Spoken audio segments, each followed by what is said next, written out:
Bonjour, dans cette vidéo, on va essayer d'apporter une correction à la partie informatique de l'épreuve du CCP de la session 2022, épreuve de physique. Donc partie 3, étude de la résonance. Dans cette partie, on travaillera avec les valeurs de taux égale à 6,3 fois 10 à la puissance moins 24 et oméga 0. Question 17, on cherche à tracer la courbe de la fonction g de oméga, définie en question 16. Au voisinage de la résonance, de telle sorte qu'on puisse visualiser la largeur à meilleure hauteur, en écrivant en Python le programme suivant. Que représente la variable nommée n? N égale à 10 000 à travers le programme. N a été utilisé pour définir la liste X,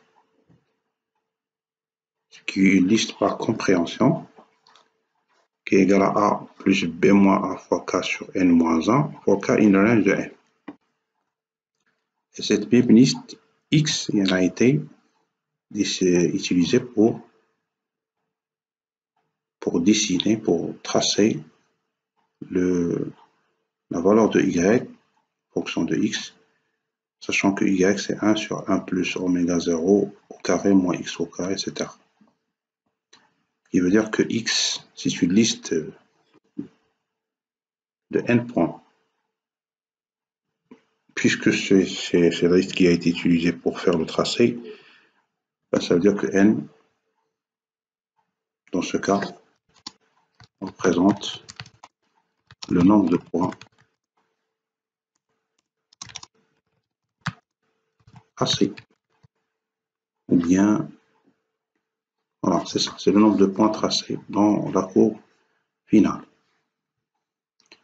Sur quelle plage des valeurs de oméga la fonction g de oméga est-elle tracée si on utilise ce programme? Bah, toujours avec la liste x. La liste x, comme on a dit qu'il est défini par compréhension. Bah, for k in range de n, première valeur de k c'est 0, donc dernière valeur de k c'est n moins 1. Pour k égale à 0, bah, ce terme va disparaître, ça veut dire que la valeur minimale de la liste x c'est a. Et là, la valeur maximale, c'est la valeur pour k égale à n-1. Donc, si vous remplacez k par n-1, on aura a plus b moins a, c'est-à-dire b. Ça veut dire que x, ce sont des valeurs régulières au nombre de n, de a jusqu'à b. Sachant que a et b, ils sont définis à travers le programme par les valeurs suivantes.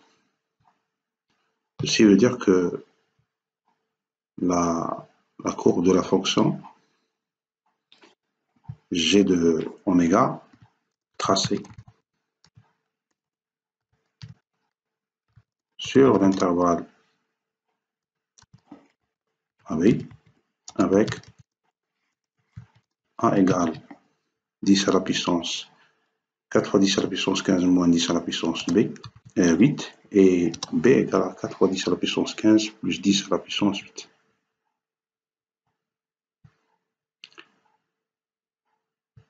Question C, c'est une question pour calculer la bande passante. Que contient la variable nommée x? Dans plot, lorsqu'on veut dessiner une courbe, on donne généralement sous forme de deux collections de séquences, la liste des abscisses puis la liste des ordonnées. Donc x, il représente les abscisses des points tracés, c'est-à-dire dans ce cas les valeurs de oméga. Donc on va dire que x représente les valeurs des abscisses des points tracés.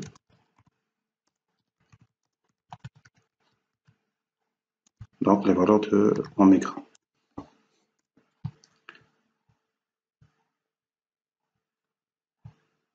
Voilà pour la question 17. Question 18, on cherche également à déterminer les pulsations de coupure oméga 1 et oméga 2. On les définit comme les deux seules valeurs qui annulent une fonction supposée continue h de oméga. On écrit en Python le programme suivant. Donc c'est la fonction de recherche dichotomique On va revenir à ce programme par la suite. Donner l'expression de la fonction h de oméga. H de oméga, c'est la fonction h de x. Remplacer dans cette expression x par oméga, ça veut faire 1 sur 1 plus oméga 0 au carré, moins oméga au carré, divisé par tout fois oméga 0 à la puissance 3, le tout à la puissance carré, le tout moins 1 demi. Ça, c'est l'expression de h de oméga. Donc, si vous voulez, on peut écrire que comme ça, h de oméga, c'est égal à, voilà, égal à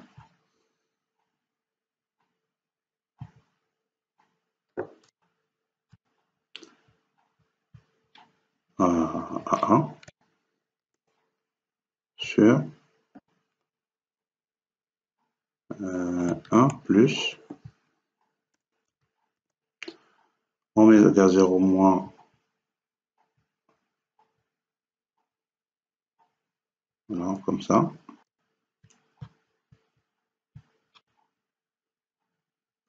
oméga 0 au carré, donc oméga 0 au carré, moins oméga au carré, divisé par tau, fois oméga 0, tau fois oméga 0 à la puissance 3, le tau à la puissance 2, moins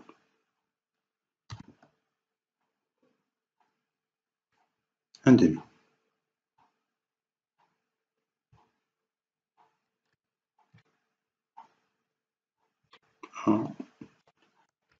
Sur 2. En quelque sorte, ça c'est l'expression de h de oméga. Quel est le rôle de deux lignes du programme ici ci-dessous? If a, f de a fois f de b est supérieur à 0, return none.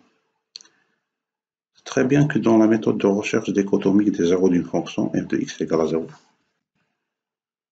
ce qu'on fait généralement, c'est tout d'abord, il faut vérifier que f s'annule au moins une fois entre les bornes de l'intervalle a et b.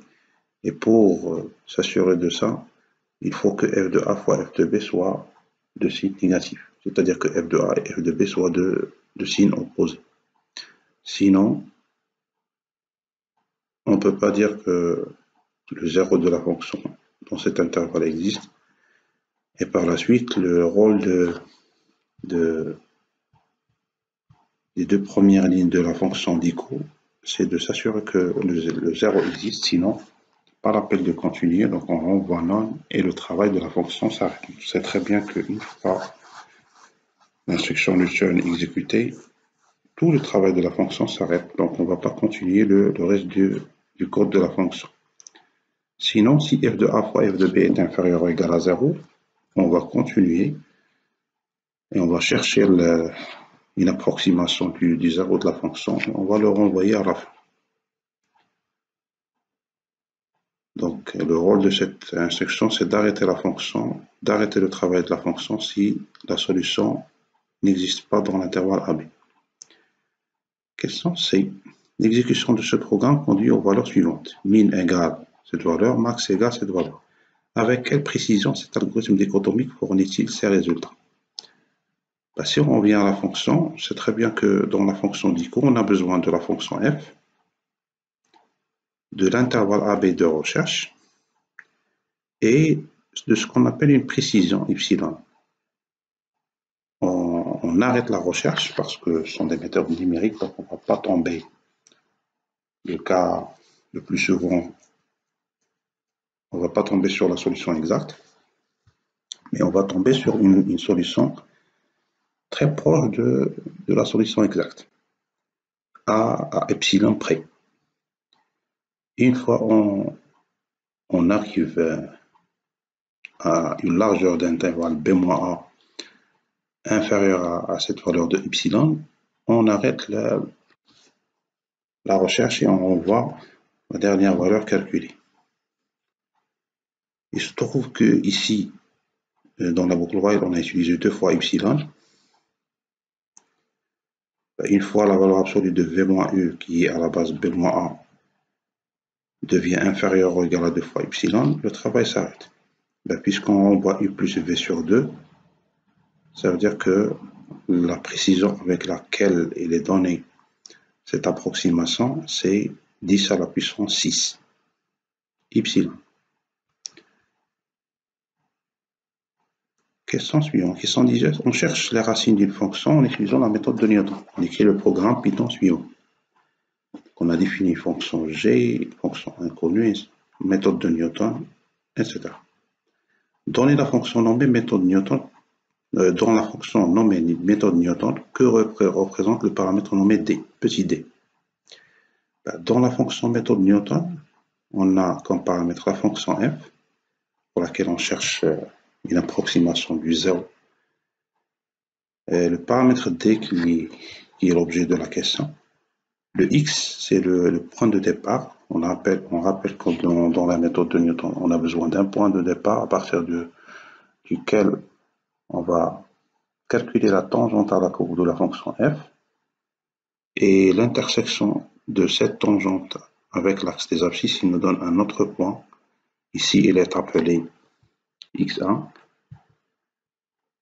De la même manière, une fois la différence x1 moins x1 calculée à partir de la tangente de la courbe de la fonction f au point x moins x, cette différence, une fois il est inférieur ou égal à epsilon, et une précision qu'on va donner ici, c'est la même valeur que dans la fonction précédente, la fonction d'écho. Une fois on trouve que la différence est inférieure à epsilon, ça veut dire que on n'avance pas beaucoup, on continue dans la recherche. Alors on peut envoyer la dernière valeur de x calculée.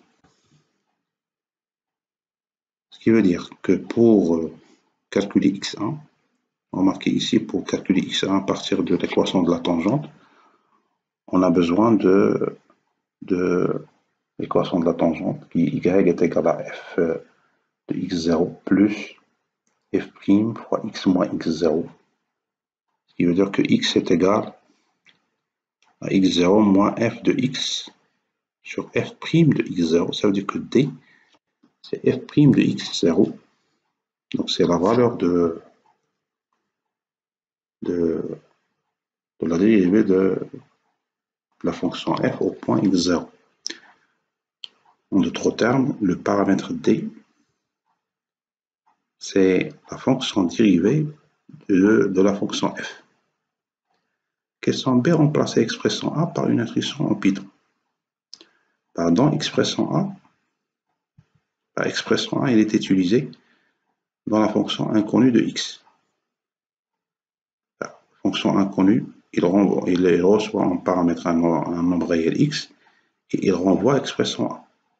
Il se trouve que dans les deux dernières lignes du code, dans la méthode Newton, on a utilisé g, donc c'est la fonction pour laquelle on cherche les verrous.